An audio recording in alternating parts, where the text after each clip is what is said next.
ಧೂಳು ಧೂಳು ಧೂಳು ಧೂಳು.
ಗಾಡಿ ನಿಲ್ಲಿಸಿ ಬನ್ನಿ.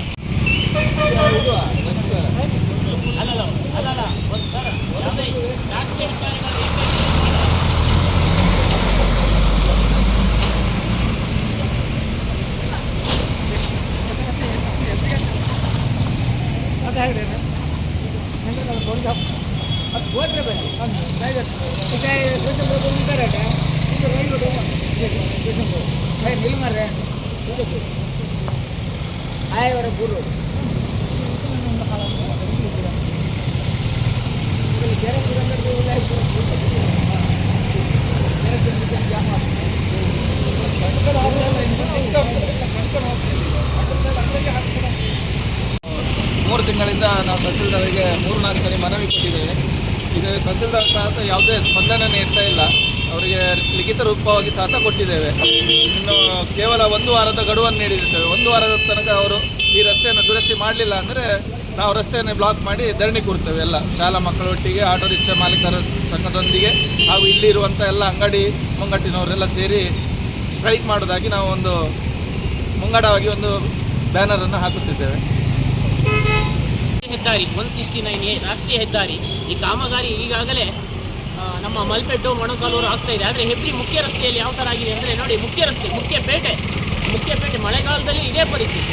ಈಗ ಮಳೆ ಬಿಟ್ಟು ಒಂದು 4-5 ತಿಂಗಳಾದರೂ ಇದೇ ಹೊಂಟಗುಂಡಿ ಧೂಳುಗಳಿಂದ ಈ ಸ್ಥಳೀಯ ಅಂಗಡಿ ಮುಂಗಟ್ಟು, ಶಾಲಾ ಮಕ್ಕಳು, ಸಾರ್ವಜನಿಕರು, ರಿಕ್ಷಾ ಚಾಲಕ ಮಾಲಕ, ಸಣ್ಣ ಪುಟ್ಟ ವಾಹನ ಚಾಲಕರಿಗೆ ಭಾಳಷ್ಟು ತೊಂದರೆ ಆಗ್ತಾ ಇದೆ. ಈ ಒಂದು ವಾರ ಗಡುವು ಕೊಟ್ಟಿದ್ದೀವಿ. ಈ 1 ವಾರದ ಗಡುವು ಒಳಗಡೆ ರಸ್ತೆಯನ್ನು ಸರಿಪಡಿಸಿದಾದಲ್ಲಿ ರಸ್ತೆಯನ್ನು ತಡೆ ಹಿಡಿದು ಪ್ರತಿಭಟನೆಯನ್ನು ಕೈಗೊಳ್ಳುತ್ತೇವೆ. ಭಾಳಷ್ಟು ಸಮಸ್ಯೆ ಆಗ್ತಾ ಇದೆ ಈ ಧೂಳಿನಿಂದ. ಸ್ಥಳೀಯ ಅಂಗಡಿಯವರಿಗೆ, ಶಾಲಾ ಮಕ್ಕಳಿಗೆ, ಪಾದಚಾರಿಗಳಿಗೆ ಭಾಳಷ್ಟು ಸಮಸ್ಯೆ ಆಗ್ತದೆ. 1 ವಾರ ಗಡುವು ಕೊಟ್ಟಿದ್ದೀವಿ.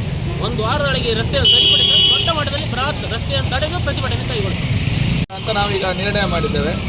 ಅವರು ಬೆಳಗ್ಗೆ 10 ಗಂಟೆ ತನಕ ಶಾಲಾ ಮಕ್ಕಳು ಕಾಲೇಜಿಗೆ ಹೋಗೋರಿಗೆ ನಾವು ಯಾರಿಗೂ ಪ್ರಾಬ್ಲಮ್ ಕೊಡೋದಿಲ್ಲ. ಆದರೆ 10 ಗಂಟೆ ನಂತರ ಕಂಪ್ಲೀಟ್ ಬಂದ್ ಮಾಡ್ತೇವೆ. ಅವರು ಅದಕ್ಕೆ ನಾವು ಲೆಟರ್ ಸಹಿತ ಬರೆದು ಕೊಡ್ತೇವೆ ಸ್ಟೇಷನ್ಗೂ ಮತ್ತು ತಾಲೂಕು ಆಫೀಸಿಗೆ, ಸಂಬಂಧಪಟ್ಟ ಅಧಿಕಾರಿಗಳು. ಯಾರಿಗೂ ಪ್ರಾಬ್ಲಮ್ ಆಗಬಾರ್ದು. ನಮ್ಮ ಉದ್ದೇಶ ರಸ್ತೆ ಕ್ಲಿಯರ್ ಆಗಬೇಕಷ್ಟೇ. ನಾವು ಲಿಖಿತ ರೂಪವಾಗಿ ಈಗ 3-4 ತಿಂಗಳಿಂದ ಕೊಡ್ತಿದ್ದೇವೆ. ನಮ್ಮ ತಹಸೀಲ್ದಾರ್ ಏನು ಅದ್ರ ಬಗ್ಗೆ ಆ್ಯಕ್ಷನ್ ತಗೊಳ್ತಿಲ್ಲ. ಬರ್ತಾರೆ, ನಗಾಡ್ತಾರೆ, ತಗೊಂಡು ಕಸ ಡಬ್ಬಕ್ಕೆ ಹಾಕ್ತಾರೆ ಅಷ್ಟೇ. ಮತ್ತು ಅವರಿಂದ ನೋಡಿ, ಪ್ರತಿಯೊಂದು ರೂಪದಲ್ಲಿ ನಾವು ಟ್ಯಾಕ್ಸ್ಗಳನ್ನ ಇವತ್ತು ಕೇಂದ್ರ ಸರ್ಕಾರ, ರಾಜ್ಯ ಸರ್ಕಾರಕ್ಕೆ ಟ್ಯಾಕ್ಸ್ಗಳು ಒಂದು ರೀಸನ್ಸಿಂದ ಪ್ರತಿಯೊಂದು ಯೋಜನೆಯಿಂದ ಟ್ಯಾಕ್ಸ್ಗಳನ್ನು ಕೊಡ್ತಾರೆ. ಆ ಟ್ಯಾಕ್ಸ್ಗಳ ದುಡ್ಡು ನಮ್ಗೆ ರಸ್ತೆ ಇಲ್ದಿರ ಮೇಲೆ ಯಾಕ್ರಿ ಟ್ಯಾಕ್ಸ್ ಕಟ್ಟಬೇಕು ನಾವು? ಇರೋದ್ರಿಂದ ತುಂಬ ವೆಹಿಕಲ್ಗಳು ತಿರುಗ್ತಾ ಇರ್ತೇವೆ. ಅದು ಆಂಬ್ಯುಲೆನ್ಸ್ಗಳು ಘಟ್ಟದಿಂದ ಭಾರಿ ತಿರುಗ್ತವೆ. ಅದು ಓವರ್ ಸ್ಪೀಡಾಗಿ ಹೋಗುವಾಗ ಈ ಜಲ್ಲಿಕಲ್ಲು ಹಾರಿ ಇಲ್ಲಿ ನಡುವರಿಗೆ ಏನಾದರೂ ಆದರೆ ಜವಾಬ್ದಾರಿ ಯಾರು ತಗೊಳ್ತಾರೆ? ಅದನ್ನ ಶಾಲೆ ಮಕ್ಕಳಿಗೆಲ್ಲ ಹಾರಿ ಪೆಟ್ಟಾದರೆ ಯಾರು ಜವಾಬ್ದಾರಿ ತಗೊಳ್ತಾರೆ? ಏನಾದರೂ ಅನಾಹುತ ಆದರೆ ಯಾರು ಕಾರಣ ಆಗ್ತಾರೆ? ಯಾರು ಜವಾಬ್ದಾರಿ ತಗೊಳ್ತಾರೆ? ಇದೀಗ 2-3 ಆಗಿ ತುಂಬ ಜನ ಬಿದ್ದು ಪೆಟ್ಟು ಮಾಡ್ಕೊಂಡು ಆಗಿದೆ. ಅದಕ್ಕೆ ಯಾರು ರೆಸ್ಪಾನ್ಸ್ ಇಲ್ಲಿದ್ದವರೇ ಮಾಡಿಬಿಟ್ರೆ ಅಧಿಕಾರಿಗಳು ಯಾರು ರಿಸರ್ವ್ ಮಾಡಲಿಲ್ಲ. ಅದಕ್ಕೆ ಯಾರು ಕಾರಣ ಆಗ್ತಾರೆ? ಅದು ಆದಷ್ಟು ಬೇಗ ಸರಿ ಮಾಡಿದರೆ ಉತ್ತಮ. ಮತ್ತೆ ಇಲ್ಲಾಂದರೆ ಪ್ರತಿಭಟನೆ ಮಾಡೋದಷ್ಟೇ. ಮತ್ತೊಂದು ಮನವಿ ಏನಂತ ಹೇಳಿದರೆ, ಇದು ಖಾಲಿ ರಸ್ತೆಯ ಸಮಸ್ಯೆ ಮಾತ್ರ ಅಲ್ಲ, ಧೂಳಿನ ಸಮಸ್ಯೆ ಕೂಡ ಉಂಟು. ನಾವು ಅವ್ರ ಹತ್ರ ಮನವಿ ಮಾಡೋದೇನಂತ ಹೇಳಿದರೆ, ನೀವು ನಮ್ಮನ್ನು ದಿನ ಸಾಯಿಸೋದಕ್ಕಿಂತ ಒಂದೇ ಸಲ ಏನಾದರೂ ಒಂದು ಪಾಯ್ಸನ್ ಏನಾದರೂ ಕೊಡಿ ನಮಗೆ. ಒಂದೇ ಸಾಯ್ತೇವೆ ನಾವು. ಈ ಥರ ದಿನ ನಾವು ಧೂಳು ತಿಂದು ಸಾಯೋದಕ್ಕಿಂತ ಒಂದೇ ಸಲ ಸಾಯ್ತೇವೆ. ಅದಾದರೂ ಮಾಡಿ, ನೀವು ನಿಮ್ಮಿಂದ ಆಗಲಿಲ್ಲ ಅಂದ್ರೆ ಅದಾದರೂ ಮಾಡಿ ಅಂತ ನಾವು ಮನವಿ ಮಾಡಿಕೊಡ್ತೀವಿ.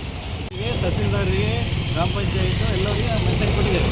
ನಾವು ಯಾವುದೇ ಕಾರಣದಿಂದ ಇದುವರೆಗೆ ಕಾಮಗಾರಿಯನ್ನು ಸ್ಟಾರ್ಟ್ ಮಾಡಲಿಲ್ಲ. ಅದೊಂದು ವಿಷಾದನೀಯ. ಯಾಕಂದರೆ ಇಲ್ಲಿ ಮೇನ್ ರೋಡ್ ಆದ್ದರಿಂದ ತುಂಬ ಅಂಗಡಿ ವ್ಯವಹಾರಗಳು, ಶಾಲೆ ಮಕ್ಕಳು ತುಂಬ ತೊಂದರೆ. ಕೇಳಿದ್ರು ಕೂಡ ಅಧಿಕಾರಿ ನಾವು ಪಂಚಾಯತ್ ಇಂಜಿನಿಯರ್ ಕೇಳಿದ್ರು, ಇವತ್ತಾಗ್ತದೆ ಯಾವುದೇ ರೀತಿಯ ಕಾಮಗಾರಿಯನ್ನು ಕೈಗೊಳ್ಳುವುದಿಲ್ಲ. ಇವತ್ತಿನ ಕಾರ್ಯ ಮಾಡಲಿಕ್ಕೆ ಪ್ರತಿಭಟನೆಯನ್ನು ಮುಂದಿನ ದಿನದಲ್ಲಿ ದೊಡ್ಡ ಮಟ್ಟದಲ್ಲಿ ನಾವು